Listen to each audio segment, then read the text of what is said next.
Wednesday, June 12th on Black and Gold Breakdown. Hello, everybody.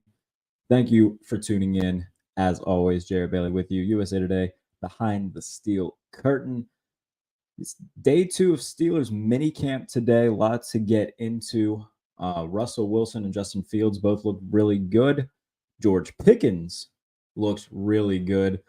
Fringe receiver made a lot of plays today.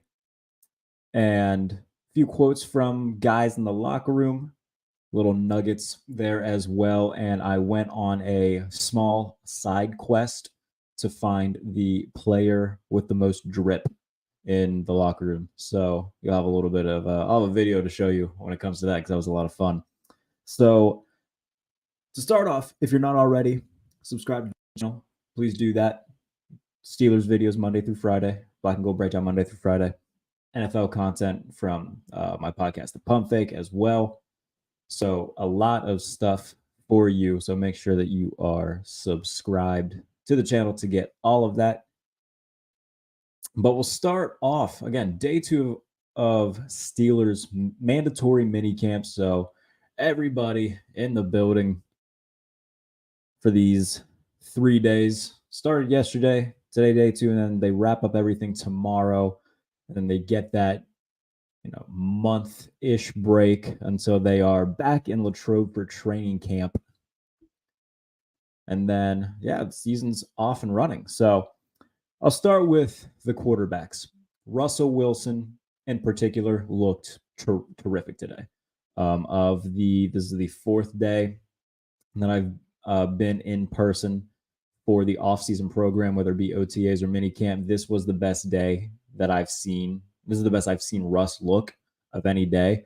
Not to say that he's looked bad any other days, but today he just really looked on point. He hit George Pickens on a post for a touchdown. Really nice throw.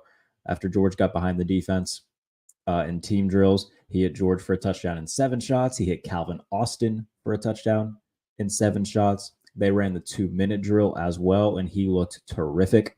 So Russell Wilson, all in all today, looked awesome. He hit Van Jefferson as well on a nice crosser. So overall, really, really good day from Russell Wilson and the Steelers offense as a whole as well. And again, I touched on George Pickens. He was making plays all day, had multiple touchdowns in team drills, 7 shots. He just looked like George. And that potential and that need that they have from him to become a number 1 receiver, I mean, it's showing. It's very much showing, and he has shown tremendous improvement. And he looks like the guy to, that they need him to be this season in terms of being a number 1. So really good signs from Russ, really good signs from George Pickens in terms of how they looked. Don't forget about Justin Fields, though, because he also had a really nice day. He had a really nice throw to tight end Rodney Williams down the left sideline. Hit him right in the hands. He's falling backwards, hit him right in the hands, but it was knocked out at the last second. But a beautiful throw from Fields. He also hit, I want to say it was Marquez Callaway on the right sideline. In stride throw to Callaway. Caught it in stride over the shoulder before going out of bounds. Fields fitted in before the over-the-top safety came over to try to make a play on the ball. He had a throw during team drills where he was under pressure really quickly, immediately stepped up in the pocket, just uncorked it over the middle for a nice lengthy completion. Those are the types of things that you want to see from Justin Fields. And the fact that we're seeing it, right now is good. The fact that he's doing it in OTAs and now mini camp, rather than having to keep worrying about, okay, is he going to be able to make progress here and be able to assess the chaos around him, step up and make the necessary throws to extend drives while everything around him is kind of going crazy. Again, I understand that it's, there's no pads, it's in shorts, but the fact that he's doing these things now, that's a great sign. And he looked really good today as well. So both quarterbacks continue to shine. I don't think that either of them have had, a bad day yet, at least not any that I've been in attendance for. And so seeing the progress that both of them continue to make and seeing just up close and personal, again, even from, the second or third day of OTAs until now, where now, this is, I think, their, 11th session together over the past month or so. It's been tremendous to see. So I've very much enjoyed seeing these quarterbacks come along so quickly. And it's a great sign for things to come. It's a great sign for the offense and what's next. And again, if you're watching this, whether it be on Twitter or YouTube, feel free to leave a comment. You are absolutely part of this show. So open forum will always be part of this. Don't think I'm not going to include you. Again, I'm going to run through my points. You can leave your comments, questions, and we will absolutely get to those during the show. So I appreciate everybody for watching. Get your comments in and all of that.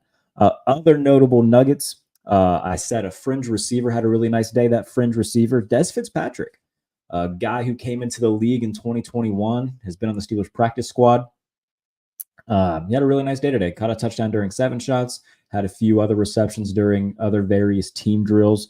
So I liked what I saw from Des Fitzpatrick. Quarterback Justin Fields, ahead of practice, was asked by Jenna Harner of WPXI about the tight end room, and to which he replied, "We have a lot of different guys. Darnell brings size. Rodney brings speed. Connor has a great awareness of the field. Pat, of course, is a great all-around tight end. Prue is a vet who's smart and knows what he's doing. So all the guys in the room are smart and attentive." And, this is a position group that's going to get a little bit more focus than in previous seasons, where it was a lot of, one tight end, 11 personnel type of stuff. They didn't really utilize a ton of, heavier looks. We're seeing more and more teams on early downs going to more like 12 and 13 personnel looks. Last year, the Chiefs led the NFL in 3 tight end looks on early downs. So having, establishing kind of that power style up front and being able to be versatile in it, I think that's going to be a big focus with the Steelers and with this offense. And look, we've talked about it throughout this offseason. Decent chance that they carry 4 tight ends. And Rodney Williams, who was a guy who played well on special teams last year, got caught up. So, we'll see how many they end up carrying, but they're carrying at least 4, where it'll be Freiermuth, Washington, Pruitt, Hayward. Maybe they carry 5. That would shock me a little bit, but they're going to carry 4. And in a tight end heavier offense than they've had in recent years, wouldn't shock me if they carried an extra one, especially because Rodney Williams, again, a good special teamer who made a few plays last year in that regard to the team. Ike Taylor was also in the building today. I stopped Ike and asked him, how just, what it's like being back, especially around this time of year. And he said, it's just good to be around football, especially when it's dealing with the Pittsburgh Steelers. It's always good to be in the 4-1-2. It's always good to be in the building, and it's always good to see these guys grow and develop. So always nice to see Ike Taylor around the team and, just being part of this process and part of, this phase of Steelers football. So always nice to see Ike Taylor. Dante Jackson, I asked him and Corey Trice about Cam Sutton and what it's been like since he's come into the fold last week. Dante Jackson replied, super, super smart player. Been watching Cam for a minute too since he was at Tennessee. That's one thing that you hear about him from the outside, is that he's super smart, knows every position, and knows this defense to a T. And then Corey Trice said he's been great. He's been an open book. I've been picking his brain and just talking to him about being here previously. So, all around seems to be good vibes with Cam Sutton and a very welcome environment with adding him to the cornerback room. And, again, it's a younger group, but, you look at, Dante Jackson, Anthony Averett, part of that group, and then Cam Sutton. Those are kind of your veterans, where Joey Porter Jr., Darius Rush, Beanie Bishop, those are, Corey Trice. Those are guys that are, the younger guys of the core that would be competing for time, but an overall really nice looking cornerback room right now. I asked Dean Lowry about the defensive line group and what it's been like for him so far since coming over from Minnesota. And he said, I think just learning from Coach Dunbar, he's a very respected defensive line coach in the NFL, and also the different veterans in the room, Cam, Larry, just kind of watching their process and learning from them as well. So Dean Lowry really embracing this, his new chapter in his career, coming over to Pittsburgh from Minnesota. And I said I had a video. I'm probably going to have to end up playing it a couple times just because people are going to keep coming in and out of this. But in terms of this, so I went on a little bit of a quest. I've been infatuated with Scotty Miller's on-field drip. And so I asked him about it. But I was also, there's another guy who is in contention for some good on-field drip throughout this whole offseason process. So you can take a quick look at the quest to find the drippiest Pittsburgh Steeler. Here you go. The drippiest guy on the team. I noticed the drippiest. Drippiest. I mean, I'm seeing the leg sleeve. I'm seeing the chains, the bracelets. Miles, you have any thoughts on Scotty's attire? I'm just trying to be like Miles, man. He's got the tan going. Just trying to be like him. Yeah, gotta love it. Okay, see, I like that. I just talked to Scotty Miller. Are you drippier than Scotty Miller? He's got some pretty good drip, right? You got to respect his drip for sure. He's a headband guy. He is. I've been noticing that. Single leg sleeve, too. He's doing it right. He's doing some good things. Hopefully, by the time we get in there, I'm able to mix in some pretty good stuff to compete with him. That's what we're trying to do. Real quick, who has more drip, John Rice Plumlee or Scotty Miller? Who has more drip? Oh, Junior, for sure. So that was a lot of fun. John Rice Plumlee, by the way, I found out it's John Rice Plumlee, not John Reese Plumlee. He's been a really fun guy to just interact with. I also asked him about his role on the team in terms of, being used as more of a, they put him back on kick return, just being more of a versatile player. He said offensively, I've been utilized as a quarterback. We haven't really played around with anything else, but, it's been something that we've also added in is, trying to contribute in special teams. So whether that's as a returner or whatever they need me to do, Danny Smith has been really good in getting me into the fold with that as well. So John Rice Plumlee, a guy who's offensive focus is quarterback, but trying to make the team in whatever way he can. And if that's somewhere on special teams, then good for him. But a guy with a really good attitude who guys seem to really enjoy being around and talking to. So rooting hard for John Rice Plumlee, a guy who's just really fun. I also asked Mike Tomlin during the presser after practice about Arthur Smith, because Arthur Smith yesterday had talked about how he was on vacation with his wife. They got out of the country when he was in between Dubai and Maldives when Mike called him, and he made sure that Mike knew that he was incredibly interested in the job. And as soon as he got back stateside, he flew to Pittsburgh. They had the interview, and Arthur Smith ended up getting the job. And like I said, one of the things that Arthur Smith really emphasized was his interest in working for the Steelers and also working for Mike Tomlin. So I asked Mike Tomlin what his interest was and where, why he wanted to hire Arthur Smith. Take a listen. Like Arthur talked about when you called him, the interest in wanting to work for you. What was your interest in wanting to work with Art? I've competed against him over the years, Atlanta, Tennessee. We had a lot of mutual connects from his time in Washington. I know what he puts into the job, professionally speaking, and he has quality tape. I've competed against him in stadium, and so not a lot of unknowns regarding his capabilities, to be quite honest with you. So that's good to hear from Mike Tomlin. That was clear interest and a respect for what Arthur Smith has accomplished as an offensive coordinator. And look, guys, from 2019 to 2020, when Arthur Smith was the offensive coordinator in Tennessee, the Titans were 4th in the NFL in EPA per play, and they were 2nd in success rate, only behind the Kansas City Chiefs. So I don't think that the Steelers offense is only going to be passable. I think it can be good, especially when you look at what Art did with Ryan Tannehill. Who's to say he can't do something similar with Russell Wilson and Justin Fields? Now, Najee Harris and Jalen Warren aren't Derrick Henry, but they're a very good running back duo. So with an improved offensive line and two quarterbacks who, again, both in a similar situation to what Ryan Tannehill was in Tennessee, where he was kind of a cast-off, and then he came to Tennessee and became one of the more, one of the better quarterbacks in the NFL, really. I wouldn't have ever said that Ryan Tannehill was elite, but you look at the numbers that he put up over those 2 years. I mean, he was playing incredible quarterback play, man. So who's to say that that Russell Wilson and or Justin Fields can't replicate that to some extent? So that is the biggest news nuggets and whatnot from me.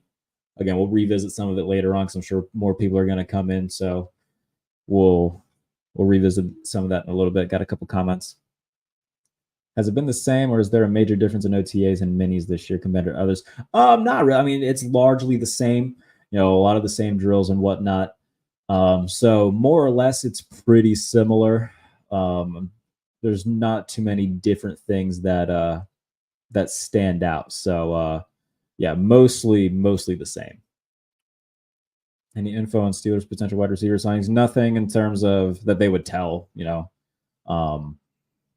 Yeah, there's nothing that watching during minicamp that I could really give you any sort of insider information on. So I don't have any ears, eyes, or anything like that when it comes to what Omar Khan can be cooking behind the scenes. What's up, Jarrett? Posted some of your tweets. Yeah, no, I've seen that. So I appreciate the love. I see it on Instagram. Anytime you tag me in it and post the stuff, I'm sure to post it on my story and everything like that. So I do appreciate the continued support of me. Great page, by the way. Yeah, go and follow the Berg News on Instagram. Great stuff. Tremendous content, tremendous collection of content. I mean, following all your favorite, beat reporters, national stuff, just throughout the day, every day. Great Instagram to follow is the Berg News. So always appreciate them throwing some of my content on there. Very appreciative. So, but yeah, like I said, in terms of this day 2 of minicamp, both quarterbacks looked awesome. George Pickens looked awesome. Calvin Austin also had a nice day. Caught a touchdown in 7 shots from Russell Wilson. Had a few other receptions during team drills. I want to say that he's the one who caught the touchdown during the 2-minute drill, but I could be mistaken. But I'm pretty sure it was Calvin Austin. So he had a really nice day. So yeah, if you have any other questions, by all means, keep rolling them in. Got comments, keep rolling them in. But I appreciate all y'all for being here with me. But today was pretty productive. I'm tired, don't get me wrong. I mean, it was a long day. A lot of walking. It was hot today in Pittsburgh.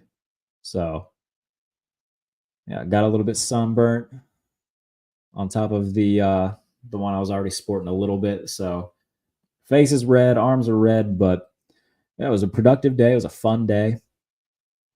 I'm trying to think of anything else that really stood out to me. So if you have any, like I said, any sort of questions about, certain personnel groups, me and I'll say this, there was a fun little nugget. So during other team drills, Fields, or was it Fields or was it Russ? One of them threw it to Pat Fryermuth. I think it was Russ. Threw it to Pat Fryermuth on the sidelines. He came down with it. It was ruled a catch. And Pat came over to the sideline, got a quick drink. Nick Farbaugh from Steelers Now, him and I were standing next to one another. And he looks over to Pat. He's like, Pat, did they give you the catch for that? He's like, oh, come on, man. I'm toe tapping that. So energy, man. Again, that's another thing. Energy. That's been my word of this entire offseason program. It's just these guys are excited and they're happy. And that hasn't gone away. Every day that I've been there has been very energetic, very fun. And the guys just seem to be having an awesome, awesome time.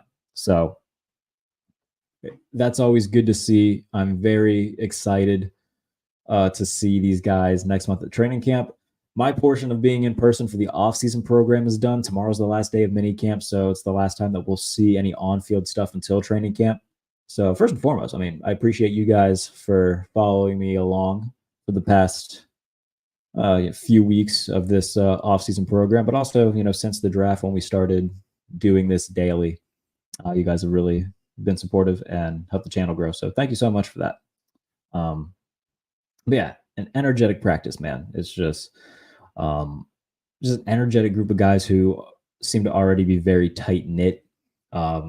We were in the locker room before practice, and Spencer Anderson, one of the offensive linemen, came over just nibbling on something over to James Daniels' locker. And me and another media member were just kind of chilling. He's like, I ever tell you guys how great of a teammate James Daniels is? It's just like goofy little stuff like that, man. Like these guys enjoy this process, and they enjoy one another, and they enjoy doing it with one another. So it's just very fun to see how the process is for them. And even like the stuff with Scotty and John Rice, where it's just goofy stuff.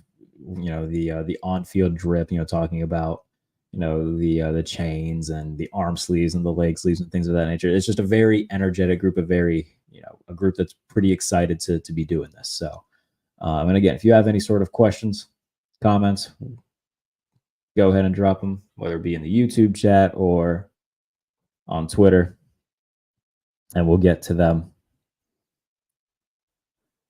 And then tomorrow, so right now you can go read my report on Behind the Steel Curtain, and then tomorrow on USA Today, I asked, I don't know how many, but a good number of first-year Steelers their thoughts on Mike Tomlin thus far. So bigger piece on Mike Tomlin and what the new players have made of playing for him. So that'll be up on USA Today tomorrow, so you can go read that. And then, yes, go and read the day 2 of Minicamp report from me on Behind the Steel Curtain. A lot of this same stuff revisited, but if you want to read it in written form, by all means, go and do that.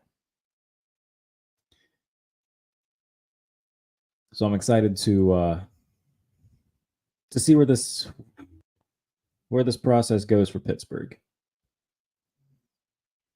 As of currently on Brandon Ayuk, CeeDee Lamb, Amari Cooper. Yeah, I mean, well, for Ayuk and Lamb and Cooper, it's all money related. They just want money, They want new deals. They've all earned them. Well, for Ayuk and CeeDee Lamb, they want their extensions. For Amari Cooper, I want to say, is he in the last year of his deal? He also might just want an extension. So for them, I mean, it's money related, obviously. They want paid. So I don't blame him for not being there at mandatory minicamp. Now, for a guy like T. Higgins, it's a little bit different because he hasn't signed his 5th-year tender. So I'm pretty sure he can't be subjected to fines because technically he hasn't signed his tender, so he can't be subjected to fines. I'm pretty sure that's the report that was put out. But yeah, I mean, it's same guys that we've talked about for the past few months, man. You all know my feelings on it. I don't want to keep repeating myself too much because, at some point for me, it does get very broken record-y. I don't think it'll be Ayuk. I think he stays in San Francisco. CeeDee Lamb will be very cool. Amari Cooper, I don't think that the Browns would trade him to Pittsburgh, so it's not impossible. But, I still think that if it is a big name, it's not going to happen for a little bit. I think Omar Khan's going to be patient, try to get, a relatively big name. But most of them, Cortland Sutton's at Broncos camp now. So that appears that they're trying to, mend fences and maybe get something done with him. But I don't know. I think that the Brandon Ayuk stuff, if it were to happen, it would have happened during the draft. But again, that's just my thought. Thank you so much for the shout. Sort of torn about losing Deontay Johnson. I thought he was an incredible player, despite the whirlwind around him. Definitely happy to have Dante Jackson. Gonna miss DJ. Yeah, Deontay Johnson's one of the more underappreciated guys in recent memory, I think, for the Steelers. He had his issues in terms of, things that we, nitpicked at, where there's a lot of catching and running in the wrong direction for like 3 yards before turning back around. That drove us all crazy. And then obviously the play last year against Cincinnati where, there was a fumble on the ground. He didn't really make an effort to go for it. He, a lot of people gave him crap for it. Rightfully so. I mean, it was a bad play. It was a bad look. But yeah, I'm always going to be a big Deontay Johnson guy. I hope he does well in Carolina. I hope that he helps Bryce Young, and I hope Bryce Young helps him. And I hope that he has a lot of success. So I'm yeah, wishing nothing but the best for Deontay Johnson. Absolutely. I feel like I'm getting older each day as I see I don't think it's gonna happen like tomorrow, today, tonight, this week. Like, it's gonna be a little bit,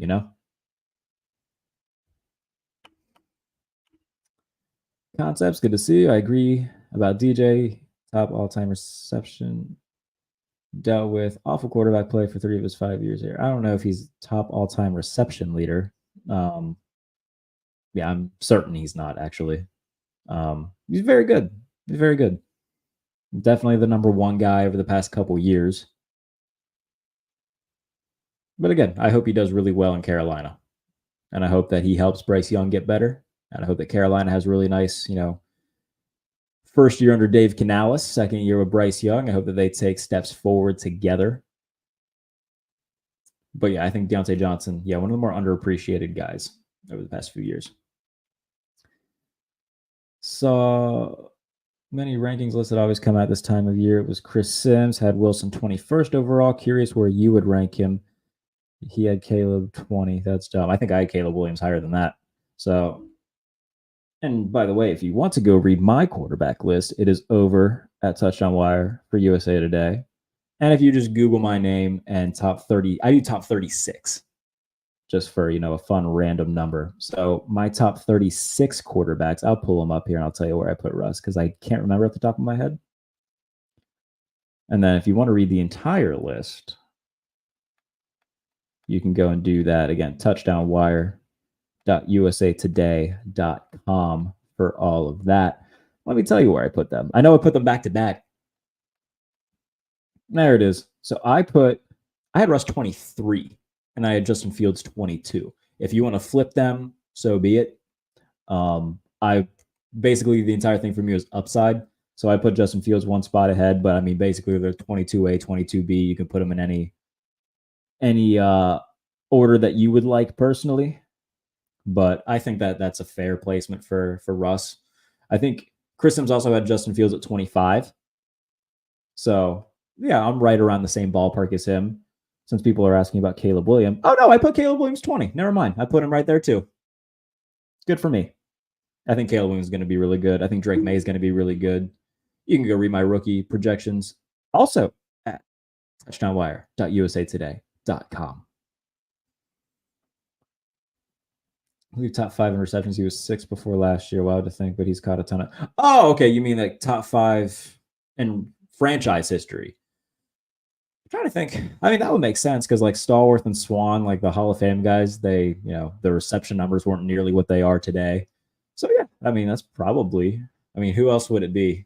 Hines Ward, Antonio Brown, of course. Yeah, I'm sure he's probably in the top 5. Yeah. No, I like Deontay a lot. Good for him. Okay, hold on. Good riddance to him. He can't. Look, yeah, that was the biggest nitpicky thing with Deontay is that he'd catch it and run 3 yards backwards, and it drove me crazy too. I was still a big Deontay guy. Who would you rank top 10 backups this year? Maybe an off-season video topic. Yeah, I don't know off the top of my head, man. I would have to go through and make a list on that. But off the top of my head, yeah, whoever doesn't win the Steelers quarterback job, they're going to certainly be near the top of the list.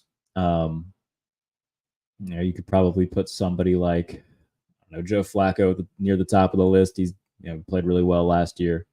So, yeah, that would be something that I have to sit down and look at the, all the backup quarterbacks and whatnot to really get a good grasp on who would be the best. I'll tell you who's not going to be on that list. Kenny Pickett. He also dropped a lot of ball. Yeah, early on in his career, more so than now, he had drop issues. He cleaned that up after like the 2020 season, I would say, because he did have a lot of drop issues that year, especially. I remember in Buffalo that year, it was like the first drive, he dropped passes. He dropped plays on consecutive passes, and they benched him because he was having drop issues. Amar wouldn't have passed on Creed Humphrey. Easily could have drafted A.D. Mitchell last year this year if Colbert didn't put us in a huge mess. And look, man, shoulda, coulda, woulda, ifs and whats are for shits and butts, you know what I mean? So is what it is. You can't really change it. I'm not that huge on A.D. Mitchell anyway. I know a lot of my friends were. Derek Bell's a big A.D. Mitchell guy. I want to say Nick Farbaugh is also a big A.D. Mitchell guy. Turns out good, okay, that's fine. But if Zach Frazier also turns out good, cool. You know, they needed offensive linemen. They know how bad the offensive line has been. They needed to address it. So I get it.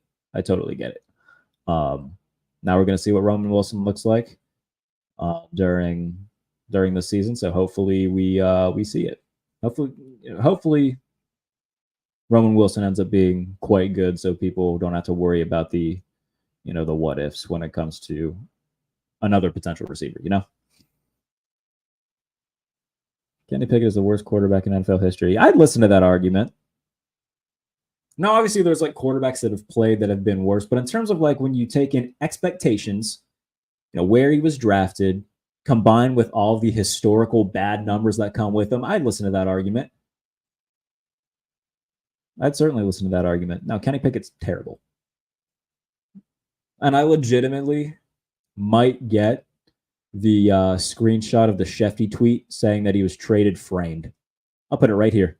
I'll put it right here for all to see. I'll put it right under Jeff Hardy. Yes, this is a Jeff Hardy figure.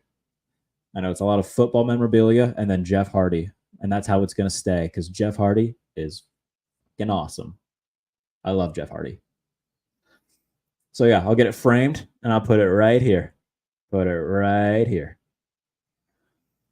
If somebody wants to send me a frame, that would be great. I can just go buy a frame. I think Big Lots has them. Walmart does too. DJ in 2021 was a special talent. Yeah. Like, I don't know why this turned into a Deontay Johnson show, but here we are. Yeah, I like Deontay Johnson. I hope he does well. I'm probably going to stop talking about Deontay Johnson now because he's not on the team. But yeah, no, Deontay Johnson was good. Still is good. I hope he does well. Ryan Leaf has a higher touchdown percentage than Pickett. Yeah, Pickett's bad. And it's crazy too. Like, I know I said I was done talking about Deontay Johnson, but like you told me directly after the playoff loss to Buffalo that, okay, Kenny Pickett's going to be traded, and so is Deontay Johnson. I'd have been like, okay. Did you forget what team you're talking about? And then Omar Khan just did a ton of stuff this offseason. Probably still not done. I would, still expect another receiver to be brought in. It's just a matter of when, not if. It's a matter of who. So, no, I think they're going to spend this next month trying to figure that part out. Because they can still be patient with it. And again, we talked about the Devontae Adams stuff before. Let's say the Raiders are like 2-7 at the deadline. Go and trade for Devontae Adams. It could be something that's like in season. Like just spitballing ideas. Obviously, it wouldn't be ideal to go that far into the season to make a trade.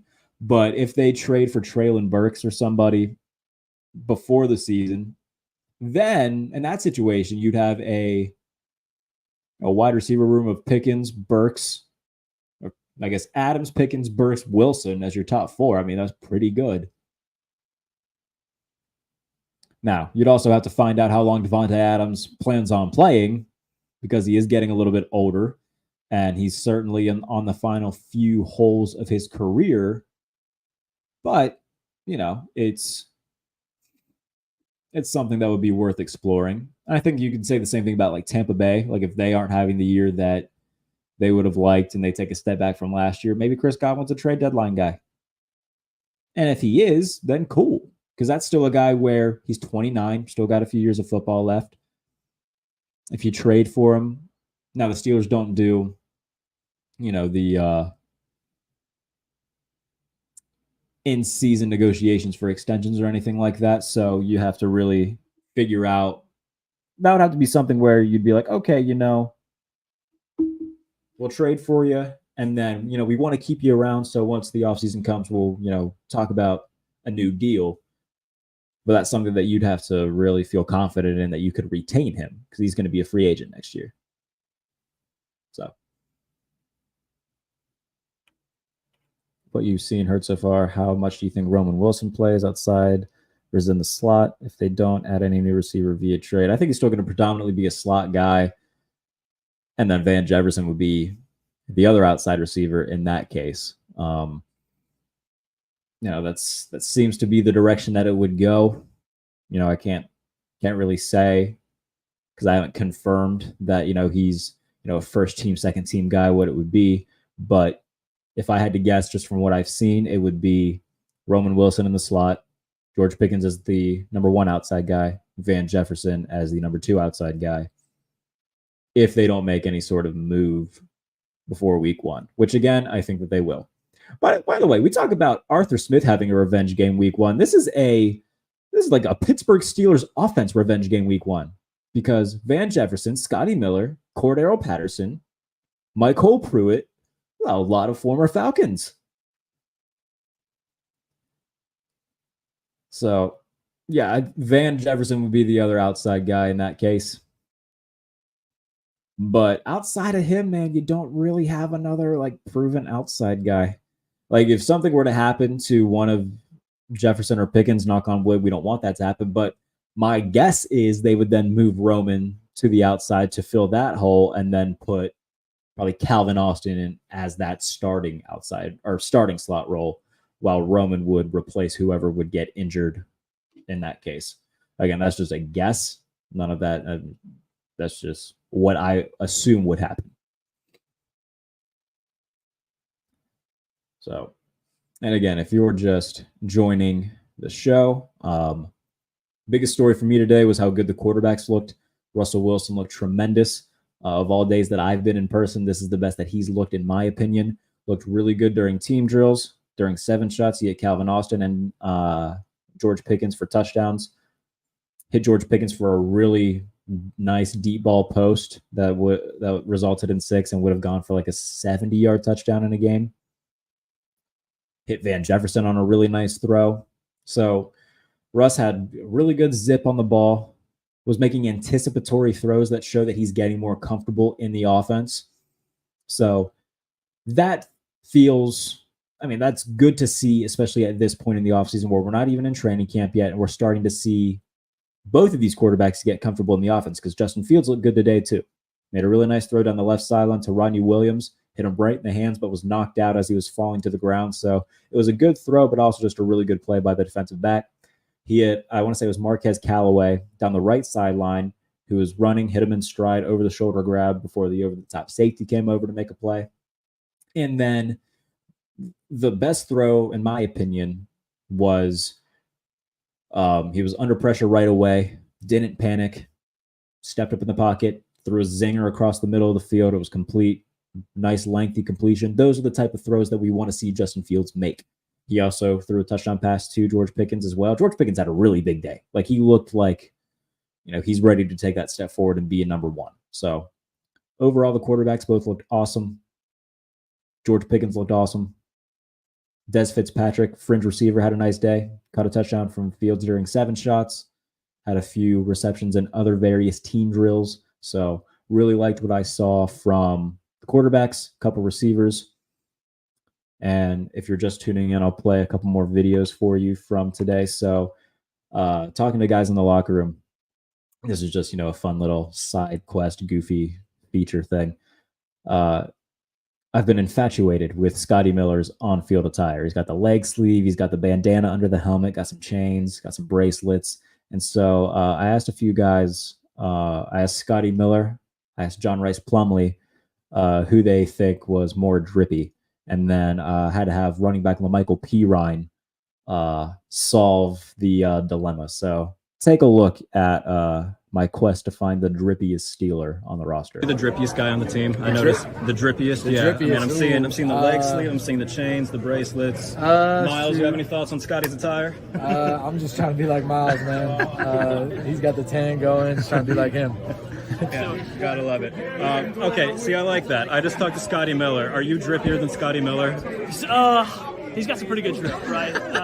You got to respect his drip for sure. He's a headband guy. He is. I've been noticing that. Single leg sleeve too. He's doing it right. He's doing some good things. Hopefully, by the time we get in there, I'm able to mix in some pretty good stuff to compete with him. That's what we're trying. All right, real quick, who has more drip, John Rice Plumlee or Scotty Miller? Who has more drip? Oh, Junior for sure. So that was fun.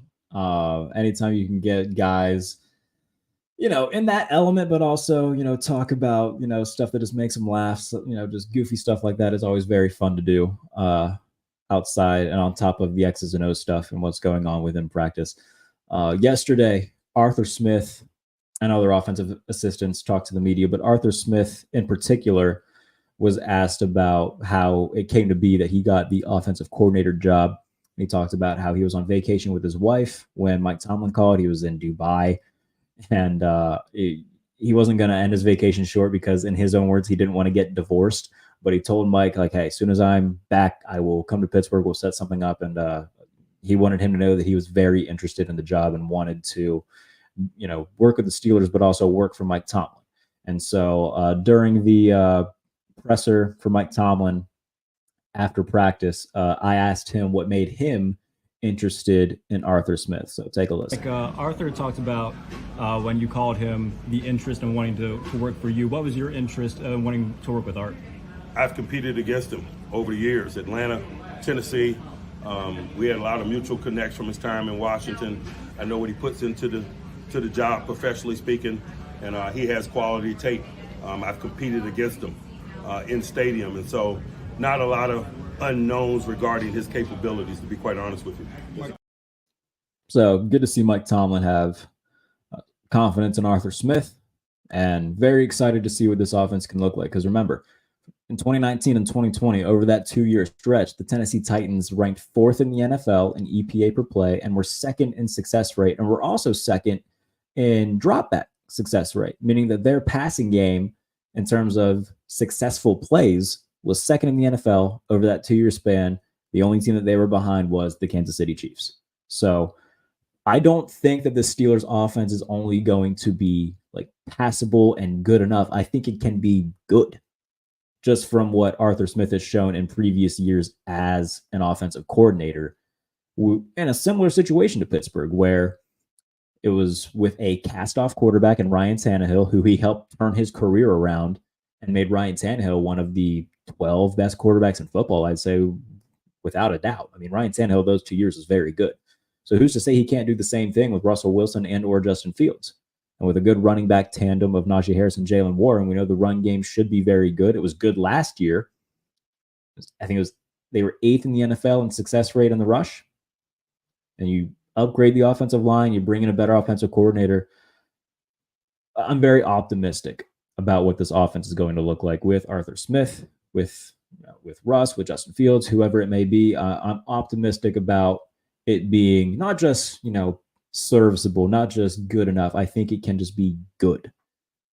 That's not to say it'll be a top 10 offense, but could it be top 15, top 12? I think so.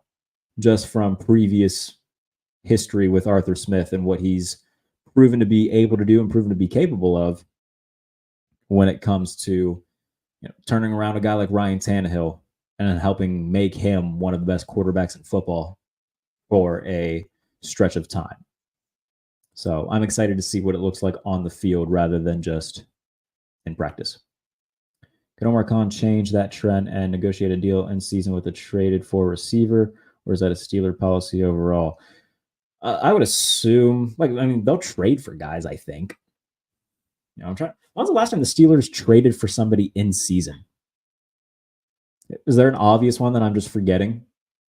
Because I don't quite remember. I don't remember a time. Oh, Minka. Yeah, they traded for Minka in season. See, I knew it was an obvious one. So yeah, they traded for Minka in season. So, it's not impossible where they wouldn't trade for a guy in season. They'll do it. But again, when it comes to Godwin being on the last year of his contract, I don't know if they would attack it that way or if they would wait to the end of the season. But I think if they were to make a deal like that for a Godwin, they would be, they would do it with the interest of signing him to a deal. I just don't know if they would do it in season. Yeah, I know. I'm seeing a few. Avery Williamson, that was another one. I forgot about Avery Williamson. Nick Vanette, that tight end from Seattle? I think they traded for him from Seattle. I don't know where he went after that. He might have just gone back to Seattle. I'm pretty sure that's where they got him from. Avery Williamson. I forgot about Avery Williamson. So, yeah, they've done in-season trades before. Omar Khan's aggressive. I wouldn't put it past him to do an in-season trade, especially if, a bigger name is on the block. We've seen plenty of superstars, especially over the past couple of years, traded in season. Christian McCaffrey was an in-season trade from Carolina to San Francisco. So it happens. And I'll be more like the NFL trade deadline is becoming more like the NBA trade deadline, where like you expect at least one big name to get moved, because we've seen it over the past couple of years where a notable name gets shipped somewhere else. So, I wouldn't put it past them to do an in-season trade if they aren't happy with the production of their receiver room. Even if they do trade for a Treylon Burks, if he's not living up to their expectations for him to be a number 2, then maybe you can go out and get a Devontae Adams or a Chris Godwin or someone of that nature.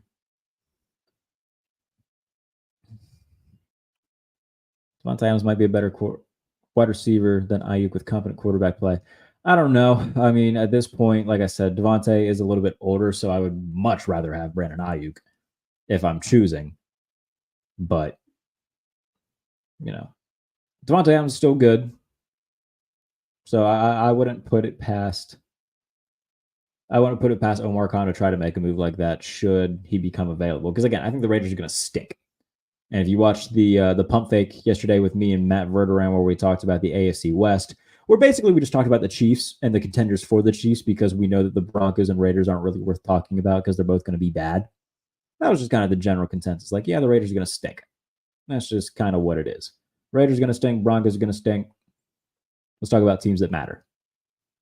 So I don't think that the Raiders are going to be anything, and I think that could lead to them moving off of Devontae Adams to try to get some draft capital in return.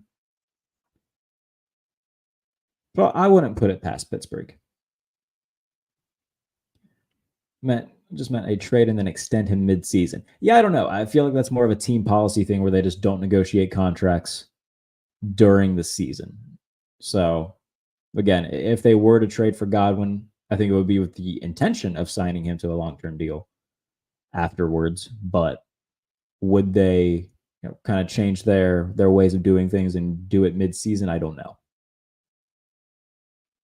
Would love Ayuk. I don't see Pittsburgh giving him $30 million a year. Hey, that's the way the market's going. It's the way the market's going. And I would rather them do that, because in a few years, next year, you're going to have to extend Pickens. And depending on how he plays, he's probably going to go for around that. So, I mean, I'd rather pay Brandon Ayuk that money than George Pickens, to be perfectly clear. Because again, Brandon Ayuk is a better overall receiver than George Pickens is. So if you're going to pay a guy, I would pay the better overall one and then kind of go from there. And if Pickens balls out, then you figure it out later. But get as good as you can right now rather than worry about having to pay guys down the road. Like, get good players, try to win this year, figure the rest out later. We've seen plenty of teams. The most successful teams over the past few years have done that. Like the 49ers traded for Christian McCaffrey. They knew eventually they're not going to be able to pay all these guys. But their focus is, okay, let's just get really good right now. We'll give ourselves a window of time to try to win a Super Bowl. We'll figure out the rest later. The Rams, okay, we'll trade for Matthew Stafford. We'll trade for Brandon Cooks. Trade for Odell Beckham. Trade for Jalen Ramsey. We'll do all these things to give us the best opportunity and give us a window to win. Now, their window's been much longer because Sean McVay's a really good head coach, and they've also quietly drafted pretty well for different spots of that team. So, I would much rather take a Rams style approach or a 49ers style approach where it'd be like, let's just get good players, try to win, and then when the time comes to pay everybody, we'll figure it out. But for the time being, let's just get all the good players that we can and win. So, hopefully. Love that thought process. If anyone would do it, it would definitely be Omar. And it would definitely be Mike Tomlin. Like, I think that Omar and Mike Tomlin are much more similar than Kevin Colbert and Mike Tomlin, where they both are just like, yeah, let's just get good players and win. That's all we want to do. And I could be wrong. And I don't want to, and again, I cannot confirm I can't confirm this because it wasn't, it wasn't said to the media or anything. But Terrell Austin had a presser today because it was defensive coach's days for speaking. And he was walking back towards where Mike Tomlin was sitting. And I think I heard him like jokingly say, did they ask you about my record? And it made me laugh. So I don't know why that reminded me of that, but it made me laugh. But yeah, if anybody would be about just winning, getting good players and winning now, it's Omar Khan and Mike Tomlin. Because like I said, Omar Khan and Mike Tomlin are much more similar, to me at least, seemingly, than Kevin Colbert and Mike Tomlin. I know a lot of people, fault Mike Tomlin for the shortcomings of previous teams and everything. And, look, Mike Tomlin's not perfect. He has his flaws for sure. Now, I've been pretty boisterous about the flaws that he has. But Kevin Colbert was also a bad general manager for the last 5 to 6 years of his career, where he just could not build a good team. Now, luckily, having a Hall of Fame quarterback and a really good head coach covers up a lot of that. But when you lose the Hall of Fame quarterback, then you're really leaning on your head coach to really do a lot of heavy lifting. So we'll see in terms of how aggressive they get for somebody. But I do think that Tomlin and Khan are more alike than Tomlin and Colbert. Why would you trade when you have homegrown players you have to pay next year? There's enough talent on this team to win now. I disagree to some extent on that. And again, the question, why would you trade when you have homegrown players you have to pay next year? Because if the players that you can acquire are better than the players on your team right now, then you get the better players. I don't care where the guy came from. If he's the better player, get the better player and pay the better player. Pretty simple math to me. Like, cool, you got Calvin Austin. I would take Brandon Ayuk over Calvin Austin. No disrespect to Calvin Austin. I think he'll be fine. He ain't Brandon Ayuk. Like, if you can get good players, who gives a shit who drafted them? Go and get them. Pay them. That's what the Rams did. Won them a Super Bowl. Their quarterback, their best defensive player, well, their second best defensive player. Obviously, Aaron Donald was drafted.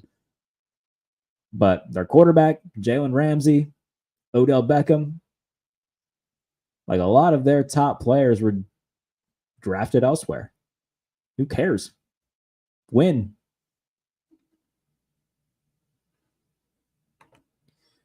We should have proven wide receiver by training camp, or there will be. Look, I think it'll be by training camp, be my guess. But don't be surprised if it takes that long to do it. I don't think it's going to happen tomorrow. I don't think it's going to happen this week. I don't think it's going to happen next week. It could very well happen between the end of mini camp and the start of training camp.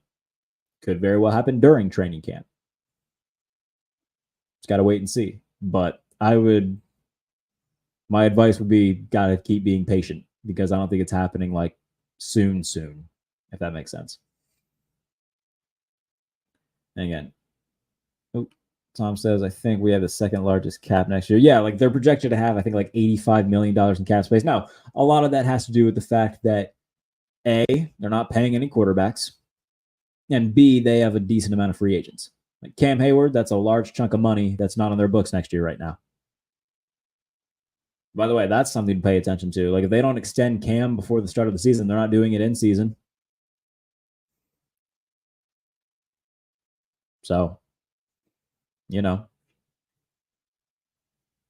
lot of that is because they're not paying a quarterback, and like James Daniels is going to be a free agent next year. Cam Hayward's going to be a free agent next year. Like those are bigger contracts that are going to be that are right now they don't have on the books.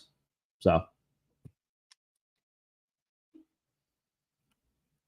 read somewhere players can't see the playbook till a certain time in the offseason. Is that true? I always thought they got it the second the OC is signed.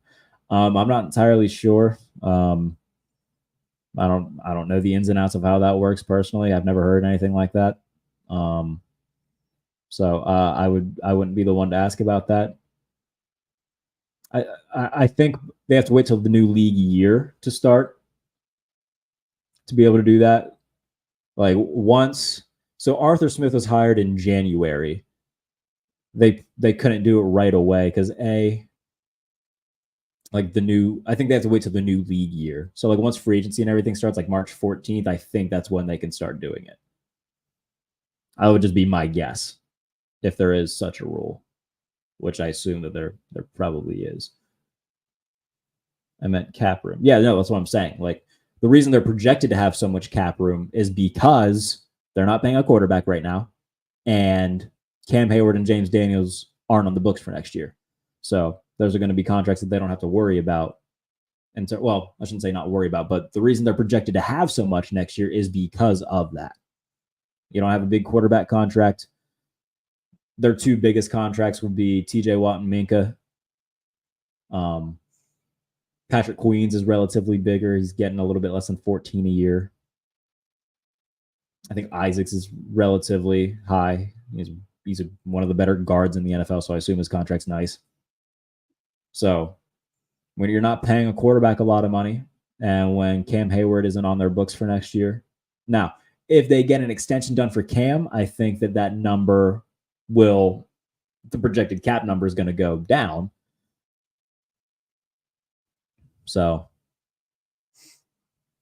we'll keep an eye on that as the season goes on for sure, because if they have a lot of money to spend next year, that's going to be awesome. It's crazy how Justin Fields' best receiver was St. Brown. Well, he had DJ Moore last year, but up until they got DJ Moore, he had horrible receivers. It was Equinemius St. Brown, it was Dante Pettis, Velus Jones. He didn't have anybody, but he did have DJ Moore last year. And look, DJ Moore had a nice year last year. He and Fields had a really nice pair of games together back to back right before Fields got hurt. So let me pull up Fields' game logs from last year, because I want to be sure I get, because he had back to back games of 4 touchdown passes, and I think he only had 1 interception in that time. One of them came against the Commanders. I know that for sure because they put up like 56 or something against the Commanders last year on Thursday night. And I want to say the other one came against the Broncos because they played each other last year, if I'm not mistaken. So let me get this pulled up real quick. Let's see. Yeah, it did. So, the loss to the Broncos last year on October 1st, Fields went 28 of 35, 335, 4 touchdowns and a pick. And he didn't have a rushing touchdown that game. Okay. And then Thursday night against the Commanders, 15 of 29, 282, 4 touchdowns, no picks. So over that 2-game span, he had 8 touchdowns, 1 interception, over 600 yards. And when you throw in rushing yards, he had 82 rushing yards on top of that. So definitely the best 2-game stretch of his career that he had last year. So good stuff. Justin Fields only had 1 good receiver his entire career. Yeah, it's been unfortunate. How's it going, Russ? Thanks for tuning in. Yeah, no, we've tried to make these shows around like the 40-minute mark, but I'll stay on. I got nothing else I'm doing, so no issues hanging around. I'll stay on for a few more minutes, take a few more questions, comments, whatever it may be, and then we'll hop off. Just in case I do have other things that I need to tend to before the end of the night work-wise. We'll see if on the editing side of things, if I have a lot to do, because I honestly haven't looked too much at it because I've been Been at minicamp all day. So, but yeah, get in your questions for the last couple minutes, and then I'll hop off. I'll use this as a real quick housekeeping type thing. If you're not already subscribed to the channel, please do that. Monday through Friday, Black and Gold Breakdown. Between the hours of 7:30 and 9 is when we usually start. We'll do that for the rest of the off season. If you're not following me on Twitter, go and do that at JBaileyNFL. And if you want to listen to the Pump Fake with Jarrett Bailey, you can listen to that wherever you get your podcast, or you can also watch it on this channel. So a ton of NFL content for you throughout every week on this channel. So if you're not already subscribed, please do so. If you want to find other ways to support me, super chats are open. I believe I did all that to open up the super chats. So if you want to support me with a super chat, neat. If not, don't worry. If you want to become a Pump Fake Plus subscriber, you can do that. It's $2.99 a month. It gives you the opportunity to submit your questions to ask on the Pump Fake. When I have media members on, which is every week. And then when I have players on, you can submit questions to ask to players.